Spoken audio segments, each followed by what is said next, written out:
waan takka dubbanna dhugaa deemaa jirtuu fi namoota dhugumaan fedhii aangoo qabanii fi dhugaan fedhii aangoo qabammoo kaayyoon isaan bara dheeraa umrii isaanii guutuu qabsaawaa fi bahan akhara aangoo dhufuudhamoo ummata kana dhugaan gidiraa keessaa yookaan rakkoo keessaa baasuudha waan jettuu raayii dubbannaa jechuudha. Ta duraan dura walgahiin deengadda ammaan dura faannoo fi wayyaanee fi shaabiyaa hojjetaa maali jara faannoo faa hojjetaa ansan wayyaanee hojjetaa ansan gaafiin sun edaa oromoon bakka tana hin jaalanne jedhanii walit dhufan ammaas lakkii hulaa cufadhaa dubbadhaa innee hulaa cufatanii walit dhufan. We love that. Walit dhufu keessan irraa gammachuu qabna. We are happy. Baga walit dhuftan. Walit dhufuu keessan akka nama tokkotti irraa gammachuun qaba.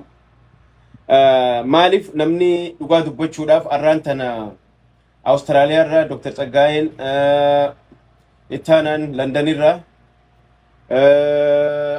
kuwwan I think asuma jiraatan na fakkaate North America mu jiraatan na fakkaate obbo Xahaa Abdiilleen I think UK na fakkaata. Ma walit dhuftanii walgahii godhatanii hulaa cufattanii akkasii godhachuun keessa yaada bareedaadha immoo koomii takka takkaas ni qabna sababa isin irra walitti namni kana sababa isinii ta'ellee ni jira. Khabraa immoo labsii isin baastan irrattii fi namoota isin keessaa immoo xiqqoo namoota jarjaran ijoollee takka takka ni jarjarti. Namoonni akka Milkeessaa namoonni akka Jawaar Muhammad xiqqoo ni jarjaranii. Maaliif walit dhufuun keessan akka waan guddaa yoo ta'ee jiraatellee garuu maaliif jarjartanii yeroo waa maxxansitan amma durallee gaafa walgahii gootan san kufaati abiyyi boodaa jettan. Kufaati abiyyi booda akkamitti mootummaa akkamit jaarraa warreen aanaa keessa jirtanis qabalee keessa jirtanis ganda keessa jirtanis ammumaan itti kurfaa jettan amma waliin nu dhuftan footoo kaatan ammumaan walitti kurfaa jettanii which is good. Xiqqoo garuu eenyu namni sababa isiniiti akka isin walii qabamtan kana that's my point. Qabxiin guddaan isinummaan kunuu warri duraan akka jaarsummattii fi karaa meeqaan tokko taha waliin nu hoottaa jennee isin kadhannee dadhabne arra waliin nu dhuftan. Alhamdulillah rabbi galanne haa ga'u baga waliin dhuftan. Kana ka sababa isiniiti Abiy Ahmad Aliiti. Dr. Abiy Ahmad Ali arraan tana akka isin waliin dhuftan sababa isinii ta'ee jira. Akkasiimi yaa maaliif namu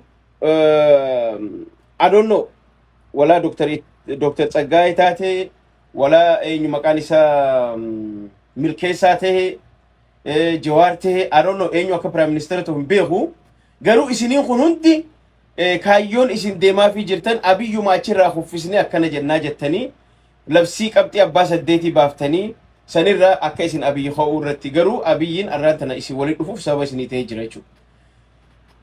Amma Itoophiyaan isin kiiloomeetira 10,000 irratti teessanii mari'achaa jirtan yookaan kuffisuuf deemaa jirtan yookaan qabachuuf deemaa jirtan biyya sana nuutu itti abbaadha nuutu Abiyyi caala jaalataa ogaa jettan amma xiqqoo confused tahaa jira jechuudha yeroo tanatti maaliif jennaan akka nama tokkotti Abiy Ahmad Ali Dr. Abiy Ahmad Ali torbaan lama sadii dura Rio de Janeiro magaalaa guddittii Biraazilitti alaabaa Itoophiyaa achi gadhaabee nama baniinsa banee nama Itoophiyaa tana biriksii keessatti akka isin ilaa sadarkaa addunyaa irratti beekamtu nama godhe. Biraazil keessatti ummata biriksii ummata gurguddaa akka Putin akka China liidaroota addunyaa gurguddaa keessa taa'eeti Dr. Abiy Ahmad Ali akkasitti waa'ee Itoophiyaa ol fuudhe jechuudha. So kun Itoophiyaaf illee waan gaarii Oromoof illee akka sabatti waan gaarii hunduma keenyaafuu waan gaariidha jechuudha. Akka dippiloomaasiitti akka addunyaatti jechuudha. Lammaffaa dheengada World Food Summit addunyaa yeroo duraatiif waltajjiin isteejii waltajjii addunyaa ka yeroo duraatiif magaalaa Finfinnee qophaa'ee isallee qabanee godhe Dr. Abiy Ahmad Ali jechuudha. Waan namatti tolu. So akka obboleessi keenya amma fakkeenyaaf Milkeessaan jirutti Abiyyi nama helikooптер jala bulu nama already deemee jiran hunjee obbo Jawaar Muhammad illee akkasumatti gurbaan kutee jira kursii jala qabaa jira amma nutti saffisaa jira amma dubbiin kaleessuun Abiyyi kutee jira دفا سفيسة درني يا ده دقافة كبسوق الجيس ونقافة كبسوق إيرو الجيس ونساني وقا خلاني في كارور فنيتي وياني تنلفان دو إن جنة وقا أفوريتي كبسون نهارك كمالي سفيستي بيتني أما مو تأبيتون جنا أكما يانني خوفنا متشيشو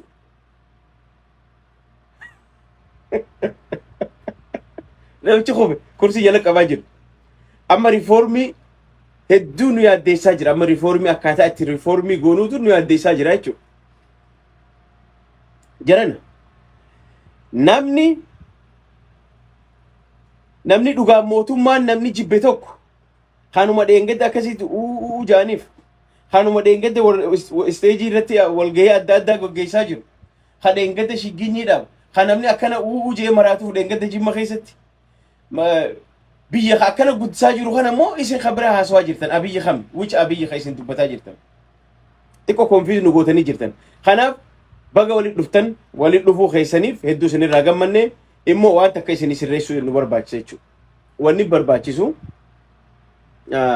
hedduullee overestimating godhina dur ololaan mootummaa diigan ja'aniiti warri kitaaba dur dubbisan amma irra guddaa manguddoon akkaataa itti mootummaa jiisa wanni isaan dur dubbisanii kitaaba dur dubbisan mootummaa kana olola irrabbanta reediyoonaa fi kanaan olola irrabbante bakka mootummaan baarageessa dhugaadhaa jedhee baaragee fiigaa jiran amma gadaan keessa jiru gadaa akkasiiti miti jarjartanii fa olola fayyadamna jettanii uno kufaatii mootummaa kanaa nu harkaa saffisee jira nu harkatti akka malee waan nu harka saffisee jiruuf hedduu dhiphachaa jirraa jettan lakki akkasii mijjara keenya amma gadaan amma keessa jirru kun gada teknolojii gada digital era keessa jira waan siyaasaan wanni nuti haasofnu waan seenaati miti waan dheengadda waliin agarre waan waliin dabarsine haasawaa jira kanaaf waan hin dandahamnes overestimate illee ifin godhina namni kuni akka waan nama tuffatanii fakkaata maaliif sobni kunis ololli kunis daangaa qaba likkii qaba jechuudha likkii sin dabrina maaliif namni nu jajaaja namni nurra laala namni ni beekaa gizee isin amma fakkeenyaaf maskaram kana booda abiyyi hin jiru nu jettan dheengadda haya maskaram arra ogastiin lama already baatii takkaa fi cinaa qofaa fi jara keenya yoo abiyyiin kun baatii takkaa cinaa booda deemimmi akkam taatan lafa biyyee tamtu sin liqimsa siyaasaan tun tanuma akkana waliin itti arrooyinee isin abbootiin teenya nu dabarsan nuti illee itti dabarre argine maaltuma isin jarjarsaadha gaafiitti hin jarjarina dhoorka akka Dr. Tsaggaayee warri xiqqishu ragaa jettan kun mee Juwaarii fi eenyu maqaan isaa milkeessaa kana xiqqishu tasgabbaa jaan isaan kun jarjaranii waa darbatanii isaan kana xiqqoo isin suuta nurraa jaan ammalaan eda mirqaanee obbo Juwaar keenya eda mirqaanee barreeffama ingiliffaadhaan mootummaan nu harkaa kutee jira dafaa je akka ani amma baaragee utaalee dafeetiin caffee raamisitti bilbila aboo caffee numa jirtaa hin jeeni beektaa egaa laal hin jarjarina amma wanni nurraa eegamu wanni nurraa tolu wanni godhuu qabnu wanni nuti godhuu qabnu aboo gurbaa kana Dr. Abiy Ahmed Ali Khan akkanatti Itoophiyaa tan alaabaa isii samirratti ol qabetan diplomaasii Itoophiyaa akkan ol qabe kan gurbaan kun ilma Oromooti durillee taatu jibbineeni immoo akka nuti jechaa jirru mi dubbini osoo nuti kutee maskaram kana kuta jennuuni hunoo fuudhee piraayim ministeerii eenyu maqaan isii ta xaaliyaan fuudhee walli samitii finfinnee geessee inni baniinsa godhee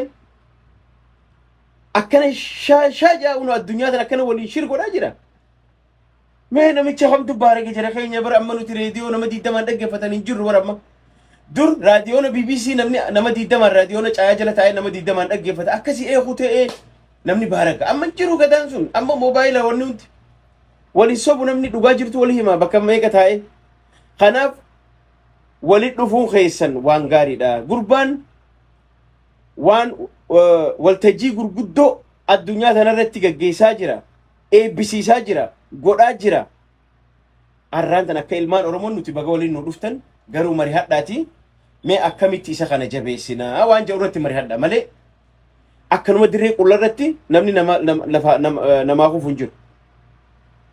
Sini galee soo kanaafuu takkatanii isinii dhaamu jara keenya. Erga maqaa hayyootaaf itti fuutanii jiraattan. Erga iigoollee kontirool gochuu dadhabdan. Erga jibbansallee fi qabuu dadhabdan. Kiiloomeetira 10 irra teessanii waan achitti deemu godhuun ulfaataadha. As teessee kiiloomeetira 10 ittiin biyya bulchaa anaatu isinii beekaa anaatu rakkoo teessan isinirra beekaa yookaan abiyyi caala anaatu isiniif biyya saniif gaarii yoo jettan xiqqishoo nama saalfachiisa. Bakka jirtanis laalladha. Soo kanaafuu yoo dandeessan if keessa as deebi'a. Mee gorsa obboloon colotaaf haa dhaggeeffadha. Ka biyya bulchaa jiru Oromoodha. Tarii dhiitamuu barree takka nama alagaan bulfamu waan barree qofaaf nuu dide malee alagaan fudhattee jirti. Alagaan fudhatuu miti arraa addunyaa fudhatee jira. Ittiin boonuu qabna kana. Nama ittiin boonuu qabnu kana fogoo teenyee asuma kufee jira kursii jala qabaa jirraa jettanii boodan saalfatina. Waan isin abdattan hin beeynu. Dhugaadha ololli siyaasaa keessa ni jira. Ololli siyaasaa keessa kadalagu dur dabre gaafa dur dabre. Kanaafuu kijiba keessan dhiisa ololaan wanni kufuun jiru wanni lafarra argaa jirru guddiinsi deemaa jiru wanni argaa jirru waan biraati. Kanaafuu ittiin saalfatina waan akkanaa firraa xiqqeessaa emoshiniin tahina warra emoshinii ta'uu jira. I don't know maaltu akkana mirqaan akka mirqaantan hin beeku. Nu dhiisaati namni isin laaluu isin taajjabaa jira. Sini galee soo kanaafuu abiyyiin kutus hin jiru walumaan argu teenya namichi masaraa jaarratee jira. Masaraa qarxaasaa fi siirii fi wanni keessa guutte tana achumatti muuzeema godheeti masaraa ilmaan Oromoo fakkaattu. Ta ilma abbaa gadaa fakkaattu. Ta mootii fakkaattu. Ta Oromoo fakkaattu jaarrateeti. Ta seensaraa fi kaameeraan tolfamte qabatee namichi gana amata meeqa nu rogatee nu bulchuu deema jara keenya. Higa hee arguuf teenyame amma isin maskaram jettanii maskaram fagoo miti September haatee bareeddeenaa karaa kana dhufaa jirti jedhan. Kanaafuu tanumaan isin himuu dhufe hedduullee hin mirqaanina nama biraatii miti.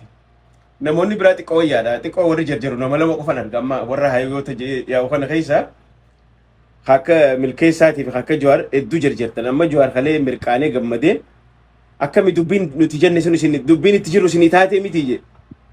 Nu taate Jawaar keenya wallahi nu taate. Nu taate jirti akka malee dubbiin. Dubbiin isin itti jirtan akka malee nu taate. Labsii sirreessaa labsii abiyyi kuffisurra waliigallee jirra abiyyi ka'urra waliigallee jirra ka jettan san immoo dhiisaa sun hin taatu. Abiyyi ka'uun feenu lakke haa ta'u abiyyi. Abiyyi waggaa 20 as deemu kana hanga lafa qabachiisee faawundeeshina biyya sanii sirriitti ijaaree biyyas guddisee paartii lama jajjabduu ijaaree paartii lama ta'ol dargoomtu akka dimokiraatii fi riippaabilikaana jedhamtu. Erga kaan warri siyaasaa fedhu baayoloojikaalii haa ta'u horma adda addaatiin erga namuu kute booda biyya guddatte keessatti akka Hong Kong eega taate booda san booda paartii lama wal bulchinaa jechuu san booda isa okay abiyyoo deemallee I don't mind. Amma jarjara kanaan oowwa kanaan bolola kanaan akkanuma lafaa kaaneetum hawwii qabnu qofaan